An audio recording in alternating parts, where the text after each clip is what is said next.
There were only 4 unique Double Trouble figures created, but somehow, even with a low figure count, Double Trouble manages to cause a lot of trouble, or rather, confusion.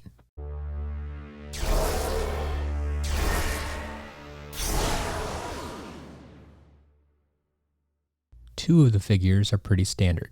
He has his Series 1 figure that was released with Spyro's Adventure, and he has a Series 2 figure that was released with Skylanders Giants. There's definitely nothing out of the ordinary about these figures. What causes the confusion are the other 2 figures. If you look carefully at the second figure, you may notice that it has the exact same pose and coloring of the first figure, the Series 1 figure. If they have the exact same pose and the exact same coloring, why are they different figures? Well, this is because the color of their base is different. As many of you know, the green base denotes that it came from Skylanders Spyro's Adventure, the first game. The orange base, on the other hand, denotes that it came out with Skylanders Giants, the second game. However, I already showed you the standard Series 2 figure that came out with Skylanders Giants. So what can we make of this figure?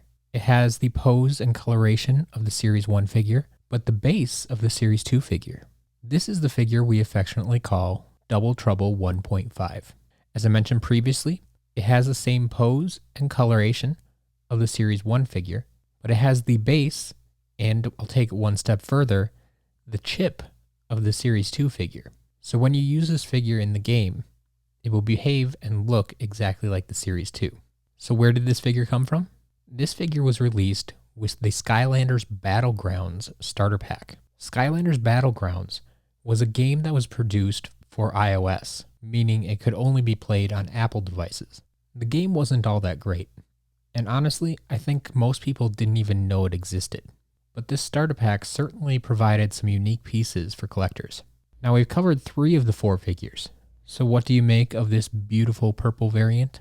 Well, once again, it has the same pose as the Series 1 figure, but once again it also has the orange base of a Series 2 figure. Because it has a different pose, it's definitely not a variant of the Series 2 figure. And while you might be tempted to say it's a variant of the Series 1 figure, that's not entirely accurate either. This is actually a variant of Double Trouble 1.5. This variant, known as Royal Double Trouble, is actually an in-game variant, and in the US, was only found in the Skylanders Battleground starter packs at GameStop stores. Now, why the designers decided to start mixing and matching parts, that's still a big mystery to me. But I hope now you understand the differences between these 4 figures and where they came from. Happy hunting!